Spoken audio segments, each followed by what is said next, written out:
Pagina sindacale, riorganizzazione alla Comem di Montebello, il destino dei 120 dipendenti legato alle sorti dello stabilimento del gruppo a Manfredonia nel Foggiano.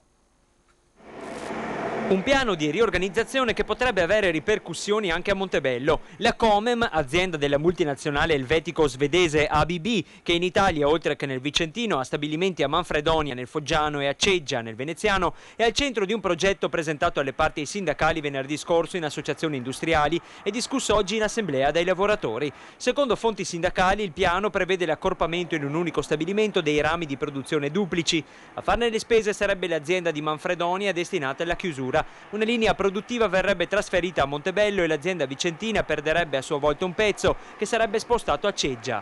Eventuali esuberi a Montebello dipenderanno dunque da ciò che sarà deciso in Puglia e dal numero di operai disposti a trasferirsi da Manfredonia al Vicentino. In tal senso i vertici aziendali, gli amministratori e i sindacati pugliesi giovedì prossimo si incontreranno a Roma al Ministero dello Sviluppo Economico. A Montebello i sindacati hanno già fissato una scaletta di incontri con l'azienda, in programma l'11, il 17 e il 21 maggio. Per ora dunque nessuna procedura è stata aperta in merito al futuro lavorativo dei 120 dipendenti dello stabilimento vicentino, in attesa di conoscere il destino del sito pugliese e i dettagli delle strategie di riorganizzazione della multinazionale.